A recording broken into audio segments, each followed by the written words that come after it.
Ассаламу алейкум, урматтуу достор, Компас медиа каналы жаңы жыл жана айт майрамын салыштырмакчы. Анда эмесе кеттик. Жыл сайын 31 декабрда Бишкектеги Ала тоо аянтында миңдеген адамдар жаңы жылды белгилеш үчүн чогулат.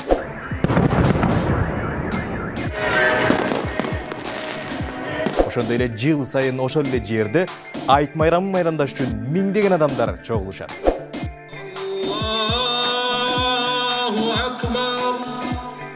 2017 жылдын 31 декабрынан 1 январына караган түнү түнкү саат 2-ден 5-ке чейинки аралыкта тазалык ишканасынын 60 кызматкери 5 КАМАЗ тагыраагы 10 тонна таштанды чыгарган. 2018 жылдын 21 августунда 25 000 адам айт намазын окуш үчүн чогулушту. Бирок жыйынтыгында эч кандай таштанды чыккан жок.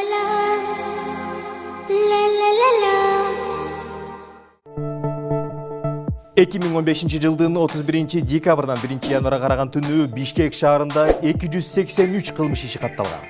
Ал эми Кыргызстан эгемендүүлүк алгандан тартып 27 жыл аралыгында айт майрамын майрамдоо күнү мусулмандарга байланыштуу бир да кылмыш иши катталган эмес. Жаңы жылды майрамдаш үчүн элдер дасторконун өтө безешет. Байлар дасторконду жайнатып, кедейлер мүмкүнчүлүгүнө жараша дасторкондун үстүн толтурушат. Жана кызыктуу болуш үчүн асманга фейерверктерди атышат. Жана спирттик ичимдиктер менен мас болуп, ал күндү колдон келишинче рахат менен өткөрүүгө аракет жасашат.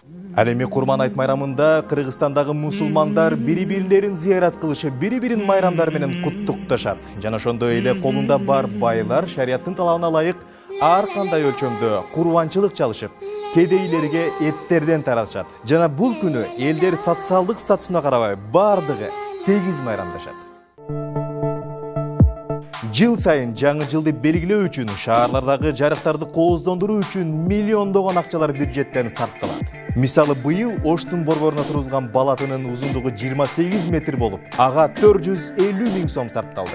Жалал Абадтагы балатага 170 000 сом сарпталды. Баткендеги балатага 123 000 сом сарпталды. Бактыга жараша Бишкектеги балаты мурдакы жылкы балаты болуп калып, ага быйыл акча кеткен жок. Бирок анын дагы сатып алынышы бир канча сумманы чапчыган.